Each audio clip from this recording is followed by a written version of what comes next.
exciting.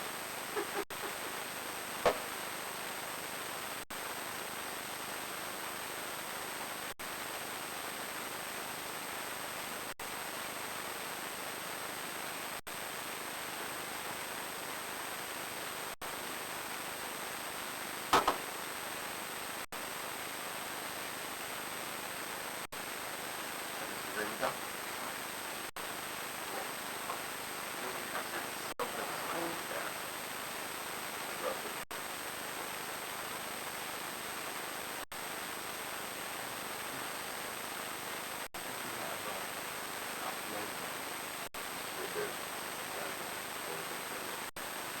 Get more comfortable with the board.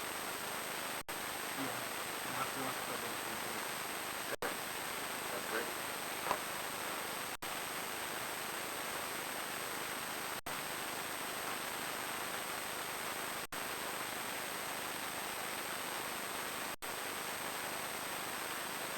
Fingers crossed. I'm a little nervous. That's how I do it. That's very well.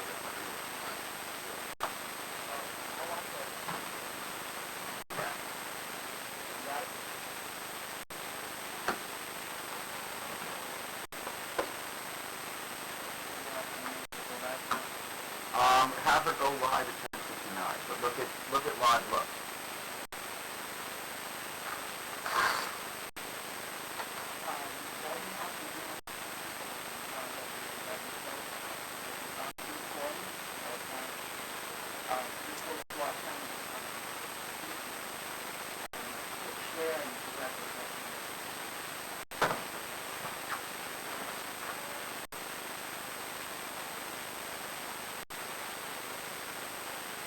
So why didn't Tom come in today?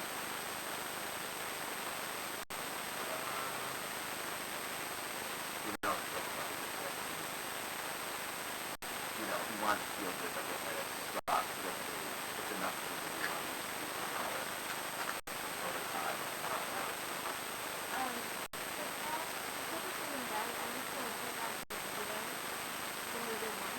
Oh, it's not. Oh, it's kids. I think that's better because then he does better with the sign. Instead of saying knockout and knockout. Because right away, right out the early days, you can knock out all the columns and then everything you get all messed up on the page. Two in that color.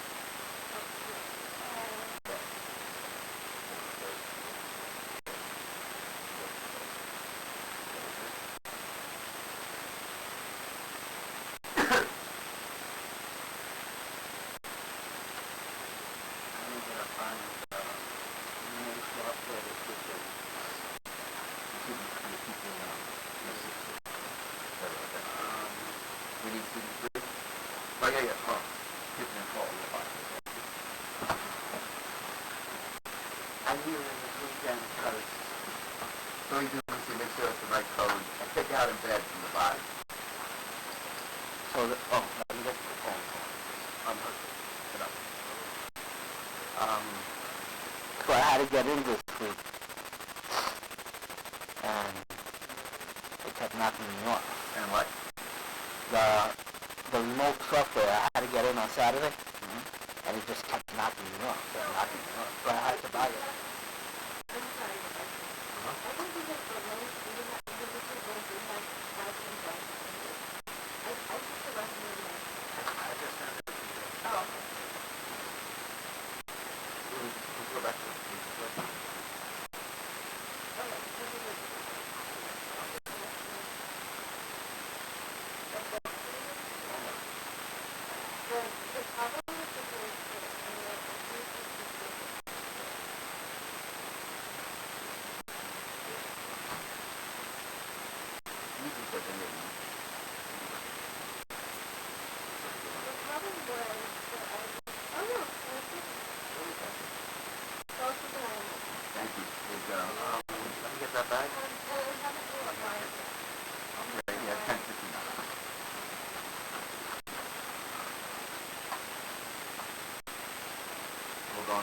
You all ready for tomorrow? So will people be able to get, we'll have some data on that call and share on their table. But will they be able to later get a half hour Facebook video, or you can't make videos for that?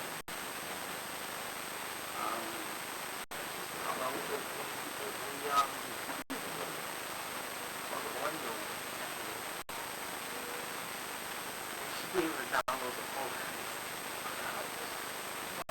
You have to grab the whole YouTube video. So maybe that's for something like two of them are viewers so they can find it. Most times we're not recording, right? Right. Well, I'll record once in a while. You want to record something simple, just tell me you'll record. I'll do that right now. But not just, okay, one record, record. I could record like this. No. Also,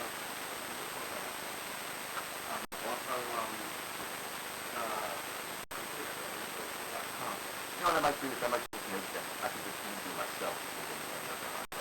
But you need to kind of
Art test What? Yeah, first testing and shop for him in like 45th anniversary. All right. Down in you.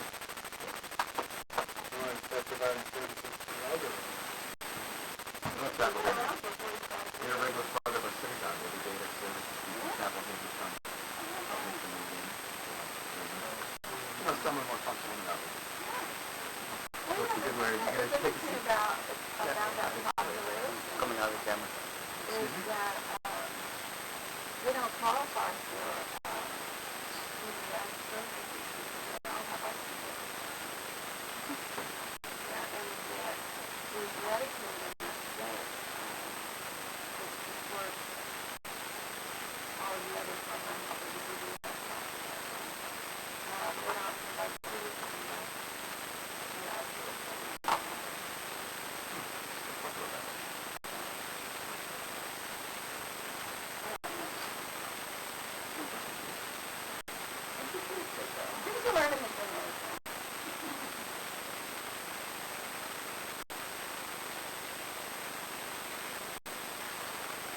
Hello and welcome to Mayor Monday.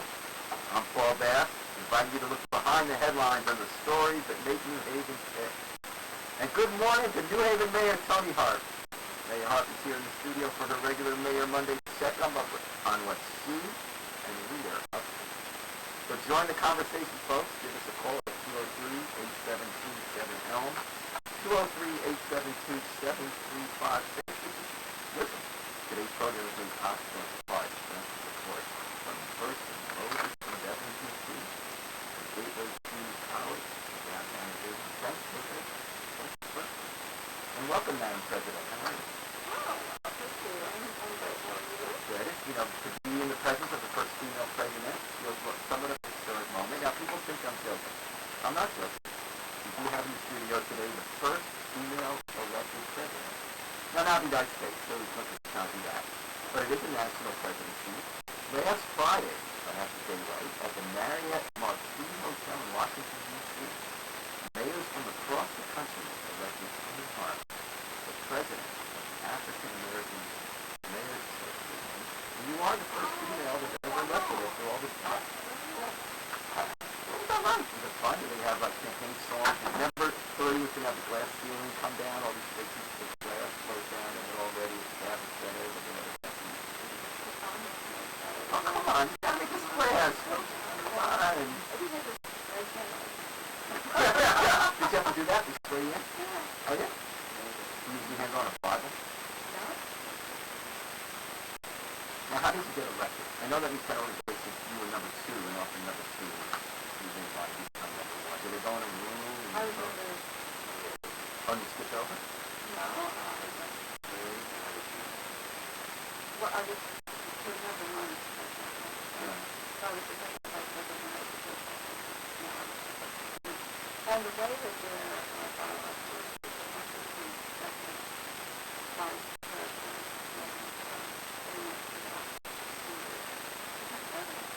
so you got sworn into the conference with mayors and also other officials around the country, and I read the press release. I always love when it's like one tiny Republican and see the Democrats, a group like this, or Senator Tim Scott, you know, from, what state is he from, North Carolina? Anyway, I love it. I know he's a good guy. Like, he's a Republican, a black Republican. So like, just like the old, he's not like the other Republican.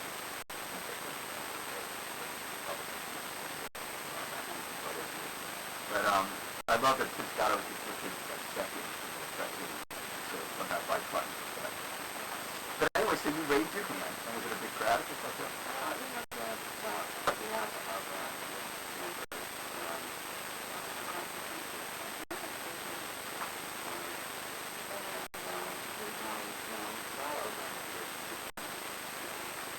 And these are all the black mayors in the country? not all of them. And so there must be a lot of black mayors. So you're the president of this group. What is your life, honestly? Was it a big deal to you? Or not? It was a big deal, and I was surprised that I was told that way, but it was... You surprised me, yeah. Let me see now. It was, it's really important. It was like, largely the federal government, as well, these were the local policies too. And what was interesting is that it does get to the attention of Congress. And so I was able to go to the magazine and talk to people working in magazines, as well as some of the rarely people in other states who actually So if I'm Donald Trump, thank God I'm not, if I want, that would be useful to me. I mean, if I want to do business with cities, and I want to, you never find any one person or one group that represents all groups of people. You can't say this represents all cities, represents all black people in America. But that's a pretty legitimate voice. If you have many of the black mayors of the country have an association, and that they get together and they come up with policy and they want to see their group, I would consider that a legitimate way to tap into what people are thinking around the city, what people, what black municipal leaders are thinking, and what kind of policy bargaining will do. I mean, you see yourself, you've been invited to White House President Obama, and now it's sympathetic administration. Now you've got someone who will be looking for an opening to do policy with cities, to policy with the black community, which is not one of the cities that we talk about. Do you see your role here, Mayor Hart, as speaking for black mayors and cities of the country, or is it more about ideas sharing with other mayors that have your best practice? Well, I think it's both. The organization itself really must be out the way of speaking to the federal government, and I think federal government and the issues that impact the cities that we live in. Most of them are urban areas that, although we are kind of interesting in this book, because we have some of the big cities in America, and we have some of the small as well. And so,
some of the presidents kind of young, ever the president of that. No, I don't think I actually.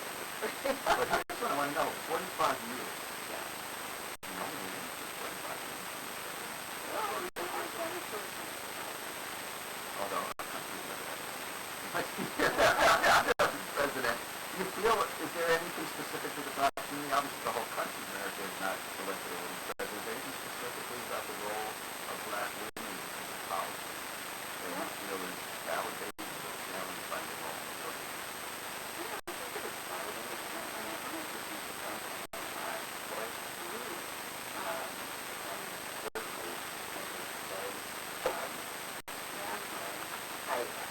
I think that women in general have a much better chance to be the first start now. There's different presidents in their lives than men do. I remember being in the General Assembly and some man who I believe now is going to be running for governor. In Connecticut? In Connecticut. Jonathan Hahn. Yeah, he basically came right out of college. And you have some pictures to bring up here when you before you And I get think a rolled. lot of women do, you know, like they were basically raising their families and, you know, and trying to get them off to, you know, like, when you go to the family, the men who have been dramatic for they start right out of college. But a maturity advantage. Like one thing I'm kind of noticing is terrible generalizing stuff out there. I like to generalize. I'm just noticing less of the drama factor. Just you know, of the drama, but maybe it's more spotlight on you than what to do with it. Well, no, I think that one of the things, I think in the relationship, that if you They got the drama. you got me to want to pull the cord on the drama. Right? Like, you're ruining my life. It's the other world. I can't go to my friend's house to sleep over. yeah, exactly. And so you kind of have to look through all those experiences for that anyway. Kamala Harris, black woman, she's been named in the crop of people thinking of the presidential one. That's the Senate sitting there. That's the New York Times today. There's a lot with younger people versus the older people lining up about the president. Democrats, you got Biden, Bernie Sanders, Elizabeth Warren, all of them would be over 70 president. And then you have this young crowd with Kamala Harris and Cory Booker. And they feel like Amy Klobuchar, who I spent in college with. And I thought that was a little too cold, because they said these other ones who are closer to 40s and 60s. Well, she's my age. She's lived in 60s. She's going to make this president, so I thought this thing was trying to make a point there. Hey, Hart, when you were elected president, first female president of the African American Mayors Association, you identified 3 issues as priorities, not the only issues, the priorities that your group is focusing on. You mentioned about developing tech sectors in cities, tackling gun violence, and improving infrastructure. Tell me a little bit about that. Well, I think that one of the things that we have to do is recognize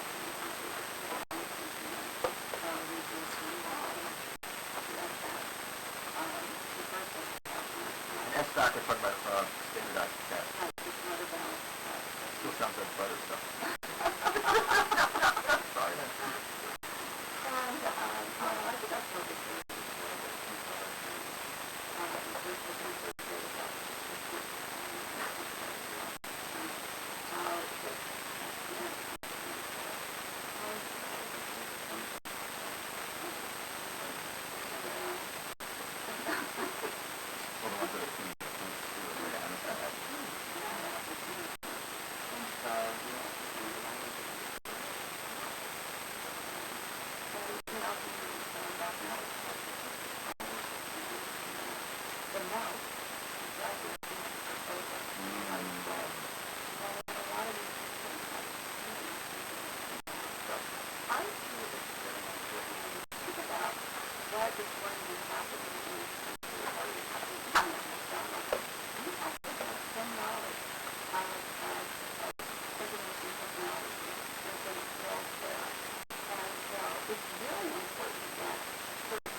Mayor Tony Harp here on Mayor Monday at WNHH Radio, your home for community radio, 103.5 FM, and live streamed at newhavenindependent.org.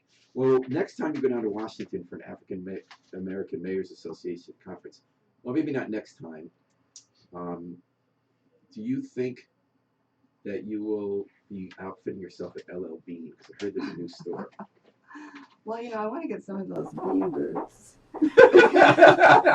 Let's tell people what we're talking about. You were at a groundbreaking last week. That's And when you were on right. the show, it was right before the groundbreaking, and you didn't know what the store was going to be. I didn't know. Then you no. showed up in this huge boot on wheels. I know. I was said, you coming better out be of- careful because you might get hit by a shoe.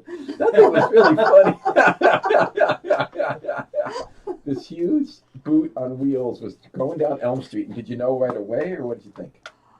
You know what? I didn't know right away. And as a matter of fact, the boot was coming down the street, and we really weren't aware that It's like, I mean, you see a lot of things as mayor, right? Yeah. People show up you don't expect, weird things happen on the street, buildings fall down. When's the last time you saw a huge boot roll down the street? I've never seen a shoe drive itself down the street. So did you immediately think LL Bean, or what did you think? I didn't really know what to think, but then, it was pretty clear. I was introduced to one of the executives at LLB. And what did you think when you heard that LL Bean? And now this is not an outlet store, right? No, it's This is not. going to be a big store, 2 stories. Story. On the first 2 floors, initially, this is that building, Yale's building, is a graduate dorm on the parking lot of 272 Elm between Tyco and Urban Outfitters. Right. Or is it the other one, Denali? I think it's Urban Outfitters. And that's one project in New Haven that a lot of people kind of agreed on. Trailblazer. Oh, Trailblazer, sorry. And you're right, sorry about that. And a lot of people were actually happy about this who usually disagree about development because they felt it was filling in a space that's just being underused as a parking lot. It's a whole new urbanism thing. And so it's parking lot. And also, even though the grad dorms will not be taxed, which there were a few people who objected to because they feel like it is competition for landlords, the first 2 floors are going to be retail. And I was thinking, how are you going to have 2 stories of retail? That's kind of hard to fill. But now it looks LL Bean's going to have a huge store and 2 stories of retail. What's really exciting about them, too, is that they're going to have classes on how to sort of interact with the environment and the outdoors. Oh, yeah? Classes on things like kayaking, like tying fish lines. I'm telling you. Oh, my goodness. I mean, I think the kayaking might be somewhat interesting, but, it takes a special breed who wants to know how to tie. Now, some people were concerned that this will be too much competition for Denali and Trailblazers that are local stores. Sorry, I said Urban Outfitters, that's a chain. But other people said it's like the gas station theory or the pizzeria theory, that the more the better. You have a cluster, and actually more people come for a certain kind of product if there are more of those kind of outlets in an area. You kind of get known for it. Or you just say that it's happy the market's working. We'll have the stores and what works. Well, I think that your second point is a really good one. That people are going to come here for that kind of gear. I met someone who actually climbs mountains. I mean, and we have a lot of college students do this kind of stuff, and so I think it's going to bring in probably a lot of the college folks who do mountain climbing, who do river rafting, who do all of that, and they're going to come here to get their gear. And they'll have a couple of choices. They won't just think that they have to go to one store. They'll be able to Except go for the to people others. get a little upset sometimes about change. What struck me about this is the kind of announcement that makes a lot of people happy and feel good in the city. And, other kinds of change it doesn't. People kind of are down on chains, but LL Bean kind of feels like we're New England, kind of homey thing. They like the store. It's something people want to buy. And people want retail to work in the city. I think They people miss really days do. when retail worked. They want stores, and it's hard to make stores work in the city. So many people buying online. You have the suburban shopping districts, which themselves are in trouble with online competitors. What tends to work, it seems like, is distinctive local commerce, especially the food industry, and the arts. But some of these other kind of stores, we're hoping will work. And I think we're all rooting for LL Bean. Kind of happy they're coming. And I think that there's some form of socialism socializing, not socialism, that stores provide that you just can't get from, like clicking your mouse about at Amazon. So I think people are going to want to come to these stores. They're going to want to interact with the sales clerks. They're going to want to try things on. They're going to want to, and I think this is where LL Bean is really sort of doing something very interesting, because they are going to be having these workshops and classes, and so they're making it a real experience. So it's just not shopping. And why is it not opening till next summer? I think it's, Like not this summer, but 2018. I think that's when the building will be complete. Oh, okay. So, but they're almost done with their residential colleges, which will be open in the fall. That's Yeah, this really changing the landscape. The two residential colleges, Holy Murray and Benjamin Franklin, that are going near the Yale Whale, this ice skating rink off Prospect Street. I looked the other day. Now you really see, you really get a sense of what it's going to feel like. And again, another expanse that was just ground level surface in New Haven. Although they tore down a one-story building, it's kind of nice. They probably side. But these look good. They're beautiful. I think they did succeed in making these colleges, in my opinion. Now you know a lot more about architecture than I do. From my uninformed view, I feel like it really fits in with what Yale's supposed to look like, not in a phony way. Although the original concept was kind of phony, like the Yale Oxford thing, the Oxford Gothic thing. But I really like the look, I like the it too. It's brick. beautiful. and it's it really changes the scale. It's not out of scale that you don't feel it's a 20-story skyscraper, but you feel like Blackmore's going to be going on in New Haven right around there. I think you really feel like it's going to energize that part of our city. And, when you look at the brickwork on that building, you can tell that they had master masons do the work. It's really extraordinary. I wonder what the cost was, because a lot of the beautiful brickwork at Yale from the 1930s happened during the Works Progress Administration. We had a depression, and we imported humans. We got a lot of people to come from the Amalfi region of Italy, and they came and did beautiful masonry. I wonder nowadays they might have to shell out a little more for that. They raised a lot of money for these residential colleges. Yeah, my understanding is that they did. They cost a lot, but I think that they actually ended up spending less than they projected. That's what I think. And we did get our building permit fees. And it's so funny that was the big thing to me. Like what I cared most about those colleges was that we're not going to have to lay off people. Yeah. But it does seem like it's always feast or famine at Yale, because a couple of blocks from those new colleges, people are fasting on Beinecke Plaza in front of the Yale president's office. And boy, this has turned into quite the media spectacle. So the Local 33 Unite here at Yale, they represent graduate student teachers. They won an election in 6 or 8 academic parties, depending on the recounts. And they're supposed to represent them now, these teachers, graduate student teachers at Yale. But Yale will not negotiate a first contract, even though the National Labor Relations Board turned down their first challenge to the whole process. They've gone back hoping that Donald Trump will be able to appoint new people to the NLRB to change the decision.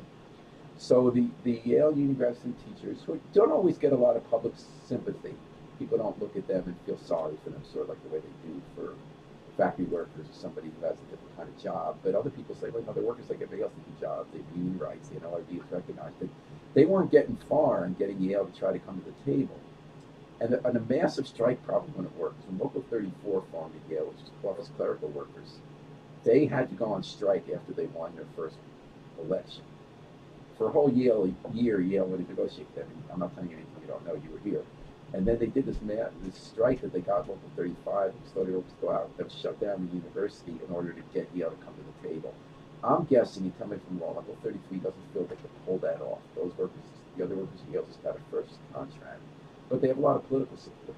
The congressman and the senator went there this weekend to support them. So they went on a fast. 8 of them are not eating, just drinking water. And it's kind of hard to do that. It's been a week now. And then when Yale wasn't looking, this was the best part. They had a demonstration, a decoy demonstration by the Yale president's office, and all the cops were there. They had it already planned. They drove a truck really fast up to Wall Street, and they erected this big hoop structure out of metal to have a shelter on Beinecke Plaza where the fasters and their supporters can gather. And they were out before Yale even knew what was happening, so now they blocked off the street because you can't get more. And this is a problem for Yale, because now you got this whole structure there, and people are getting a lot of attention there to their cause. You got graduation coming up, central area in front of the president's office, and they're there 24 hours a day. They got people watching it, and a lot of media every day, students, attention. So Yale officials have come and said, this is your last warning. You're not allowed to be here without a permit. Now it's sort of like Occupy New Haven. Do you think that Yale will take it down? What's going to happen? Well, I'm hoping that they won't. And, I don't think that it's in their interest to do that, to be honest with you. I think they lose even more than public. They have something of a dilemma, because they certainly don't want it there for graduation. They could start to negotiate. Yeah, that's clearly, it's very important to them not to negotiate a contract. Because over the years with the Yale graduate student organizers, they've lifted pay and health benefits to try to stop the union from being voted in. And students are very divided on union. Like the union doesn't have support all through the university.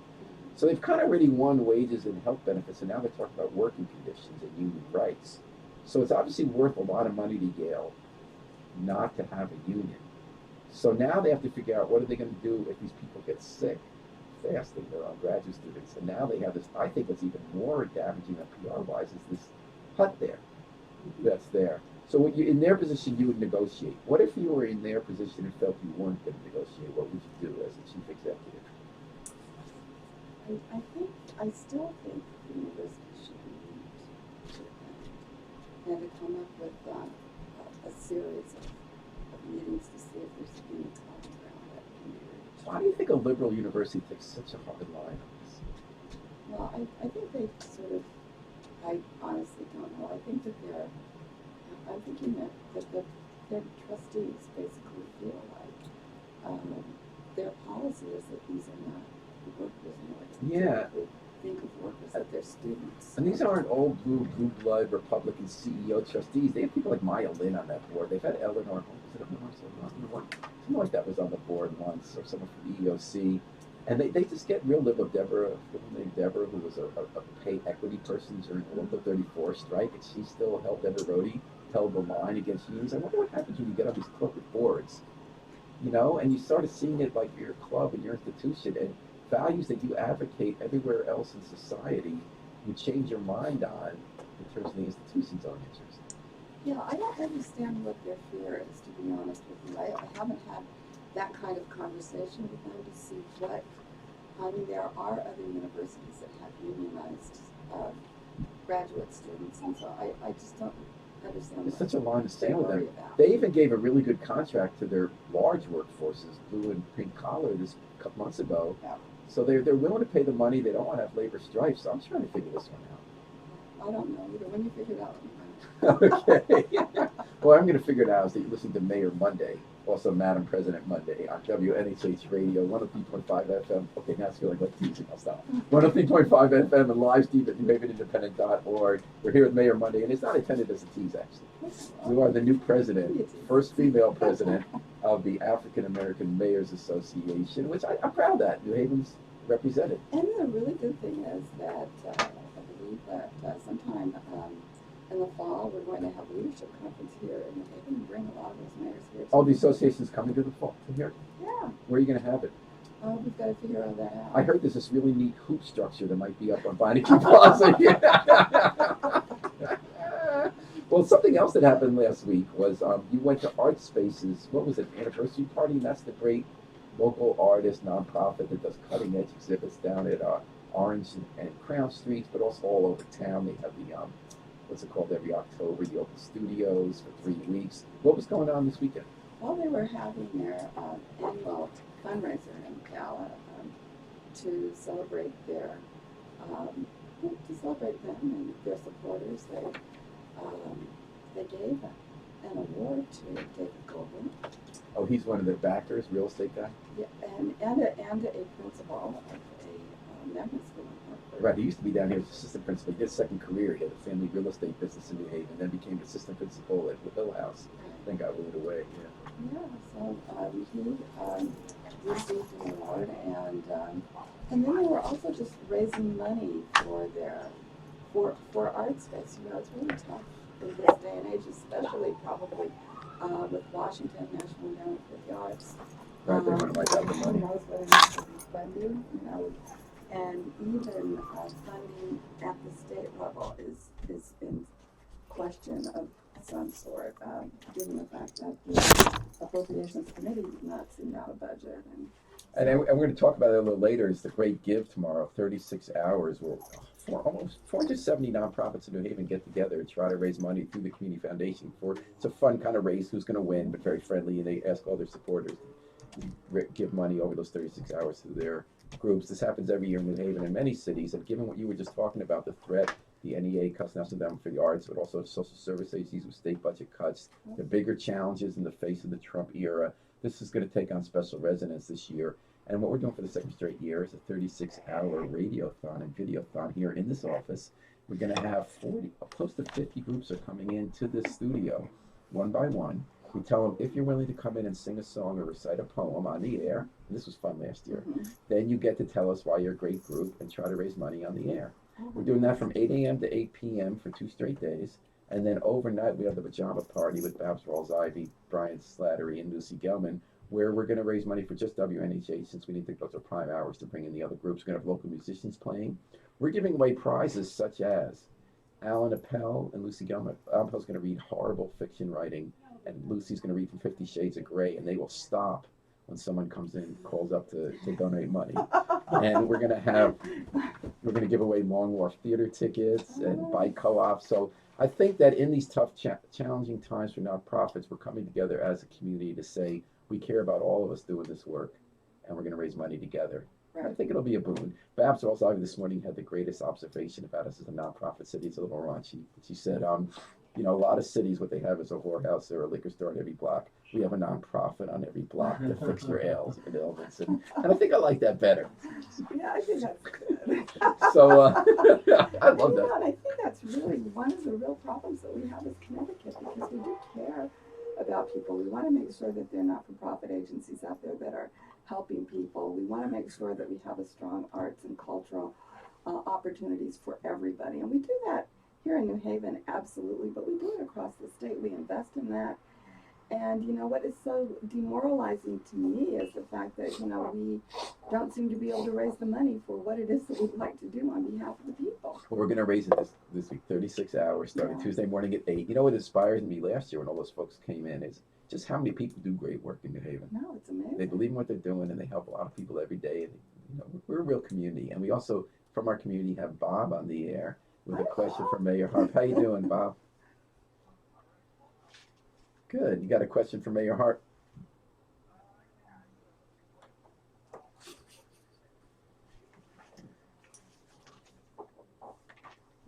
Well, we've started the search. We met with the search company at the last board meeting on Monday. And so what the search firm will be doing is that they'll be going out and doing meetings with various groups across the city to see what people in the city would like to see in their next superintendent.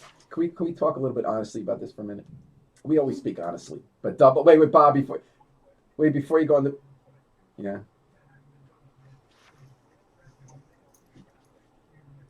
And that's the acting superintendent. Well, you know, one of the goals, and we were a little, we don't really think that it's possible, but the goal is to have at least identified and named a superintendent for September.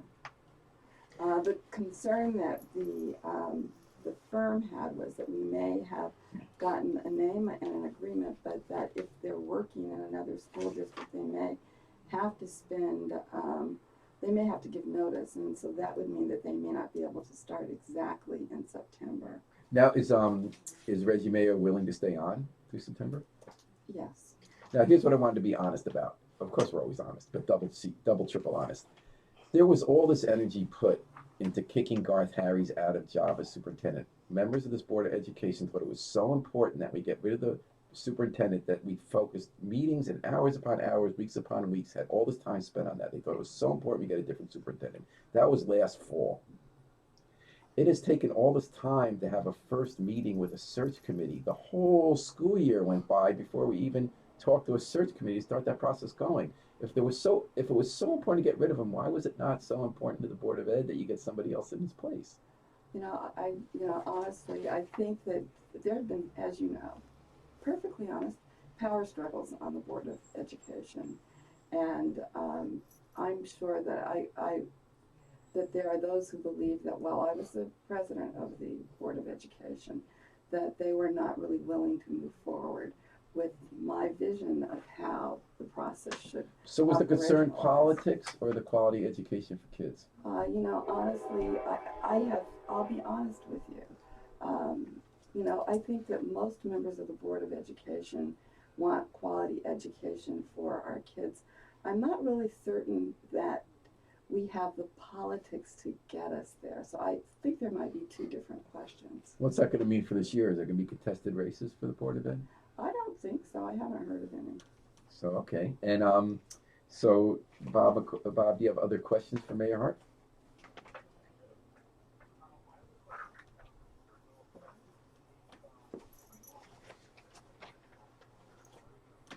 Paraprofessionals. Mm-hmm. I think that they negotiated a raise, and You declared on the radio that you wanted them to get a raise, and they did get a raise. they did get a raise, and they negotiated it. The Board of Education approved what was negotiated. There are some, though, that have signed a petition who believe that they were not informed of the meeting when the vote took place to approve the agreement. And so there is some talk about reopening. Do they think it should have been a bigger raise? I mean, they can't be against the raise, right? I think they might have thought that it should be bigger. Huh. And, I can't recall. So the argument is that the union didn't inform their members to vote on it? They didn't inform their members, and not enough members voted to approve. I mean, I'm sure it was enough members based upon their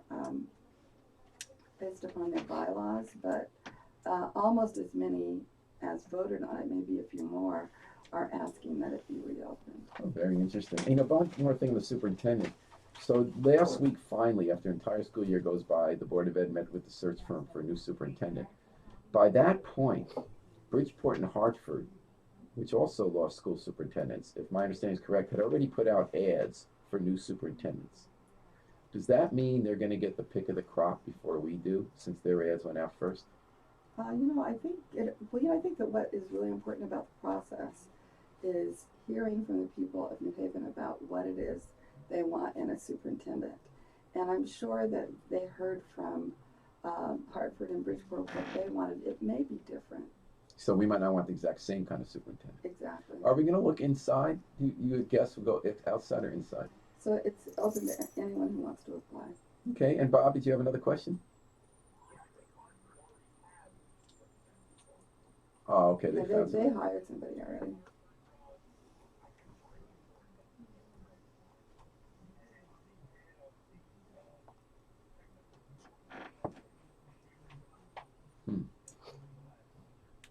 Okay, and Bob, did you have another question for Mayor Harp on Mayor Monday?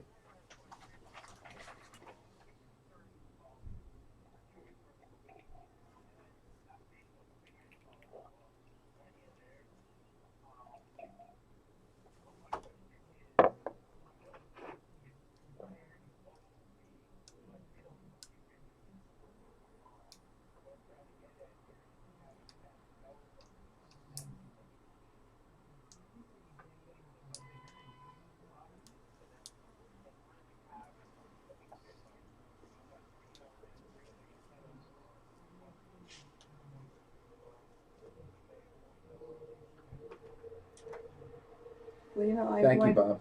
Thank you, Bob. I'm going to be interviewing the 3 candidates, and I don't know who got them in. She probably got them before I did. Read him in the New Haven Independent. I know, that's what It's I'm in the saying, city Paul, charter. you know, Yeah, all things have to be reported in the Independent before they're. Is that what it Yeah, is? it's in the city charter. So, rest assured that I'm going to pick what I consider to be the best candidate. It's not going to be based upon race. We had that discussion. You do have a Latino chief of staff to the mayor. That's not a minor position. That's in No, charge of it's not. department heads. You do have a Latina elderly services director. Right. You now have an interim director of the Commission on Equal Opportunities. Right. Do you think the Latino community, if they say we want more people in leadership position, is right? Or do you think you're happy with that? Or should we No. not be counting like that? Well, I'm sure everybody counts, and I understand communities wanting to have leaders, but they also, we also want to make sure that, one, I've got to be able to work with people, I've got to meet with the 3 of them to see who I feel comfortable with that can do the job in the way that I think the job ought to be done, and I'm sort of sticking to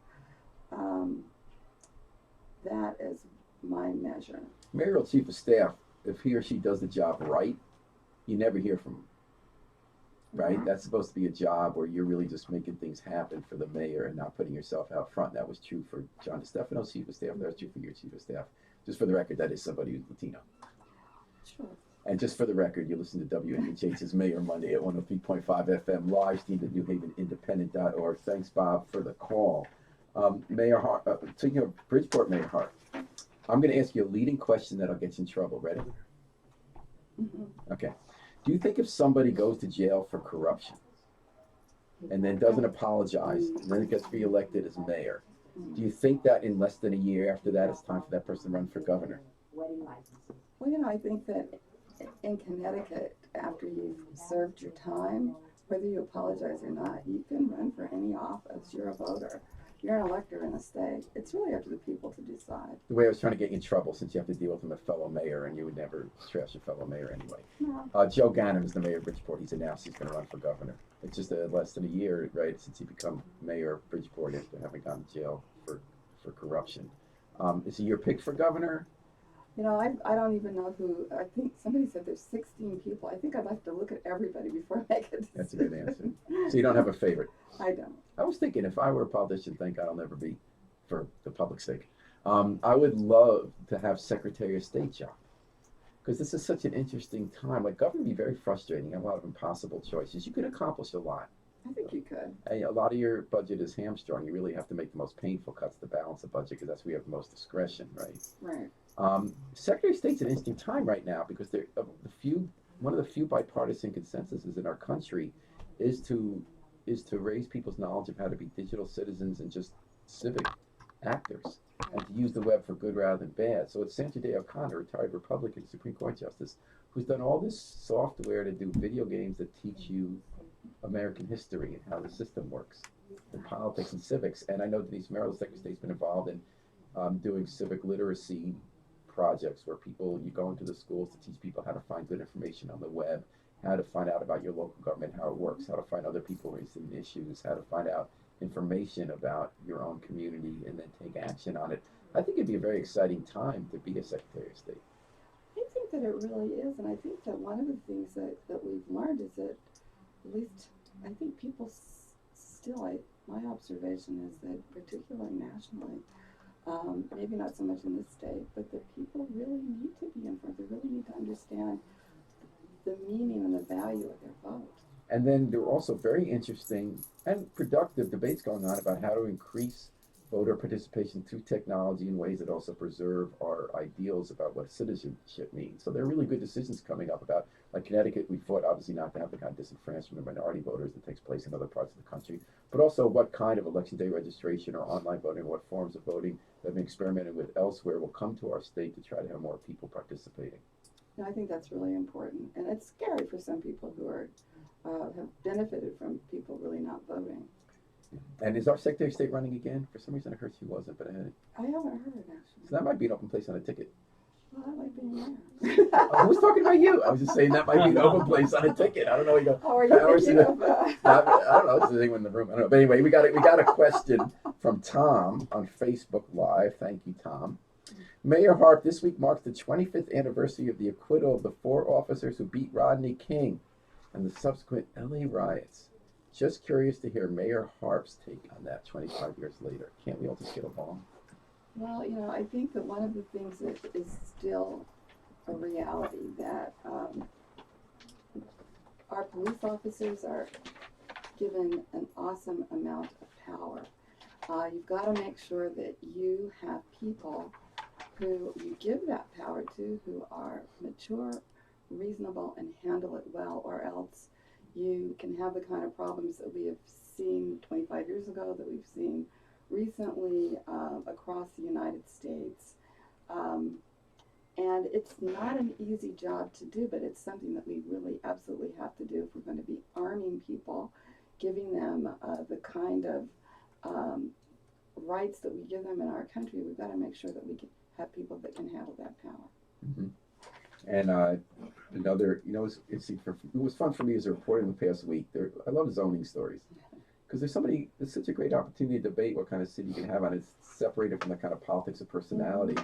And your development administrator, Matthew Emerson, is so interesting to talk to about development, because he has a strong point of view, and he has spent over 35 years in New Haven thinking about how do you build a city, an economy in a city. So we had two matters last week where he said very interesting remarks about development that our readers responded to and had good debates about. One was about Delaney's. That was the popular restaurant bar that burned down in Westville Village in 2014. I got that wrong till a very sharp-eyed person corrected the year for me. Thank you.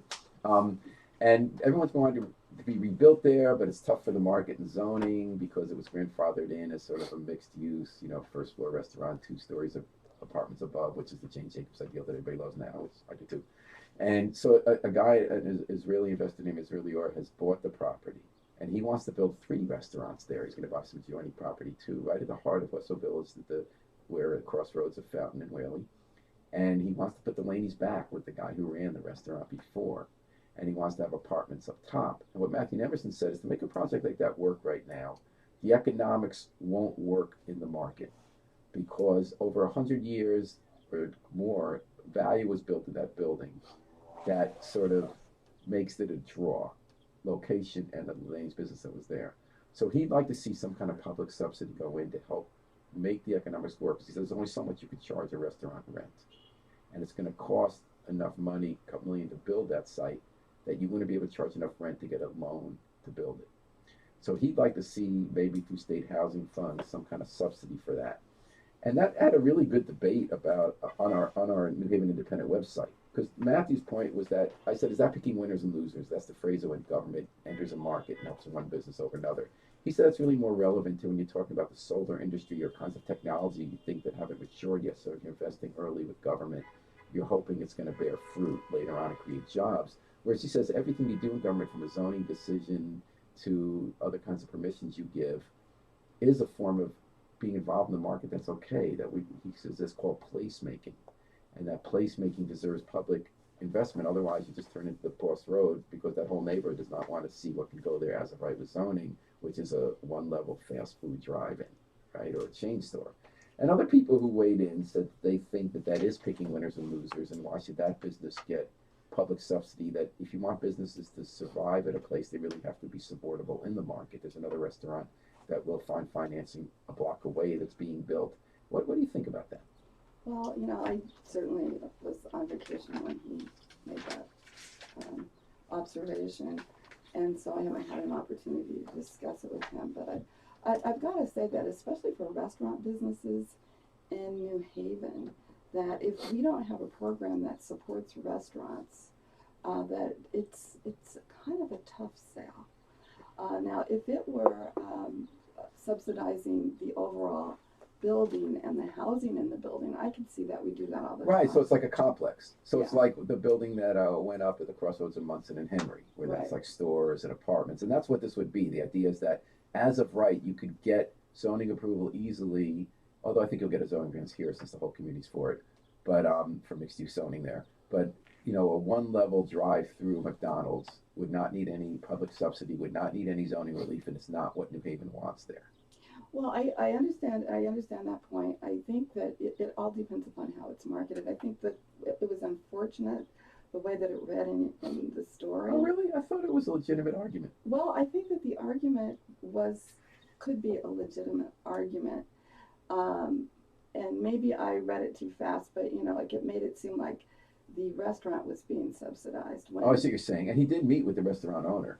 When I think that what you really want to do is to have the building subsidized so that the costs for rents for everybody are affordable in that neighborhood. That might have been my error as the reporter, because sometimes you can quote what someone says exactly, but you miss the context. If you're going to talk to the Department of Housing, for instance, which I think is your most likely bet here, Right. that will be for housing. Right. So I think you have a good point. And I think that what I saw in the responses was picking a winner and loser for the restaurant, and I don't think and if that's not what he intended, then and we look at the whole building, then I think that we've really got to look at what we have there. Look, people in Westville, and I drive by there every day, are really in many respects in mourning. I know, isn't that funny?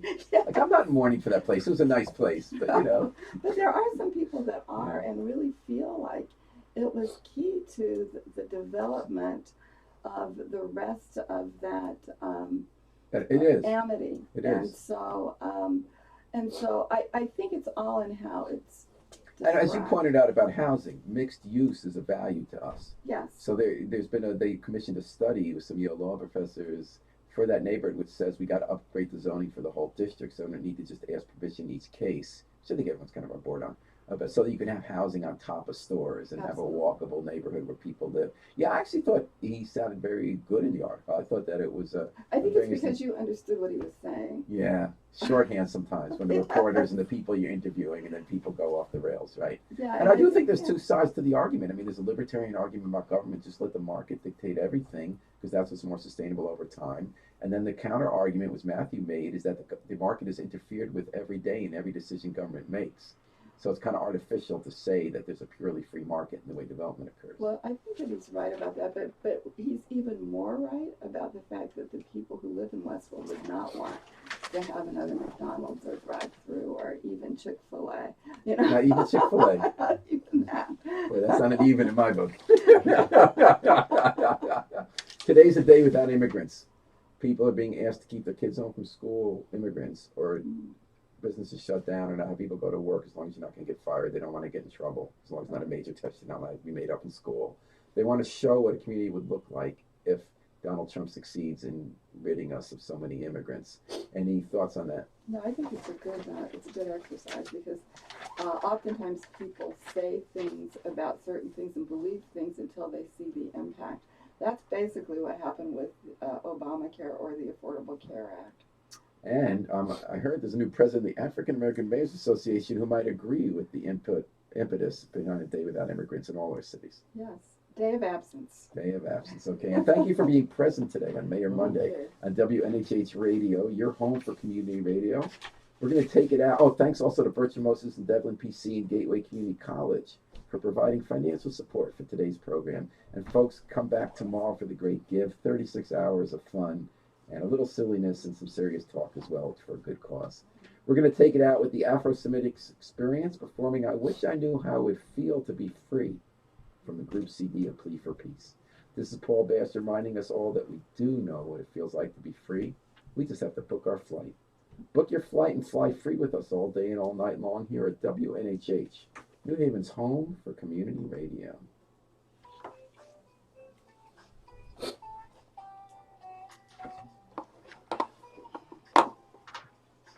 I feel like every extra note of hearing that song is like a delicious last taste of the dessert. It just sounds so good at the end of the show.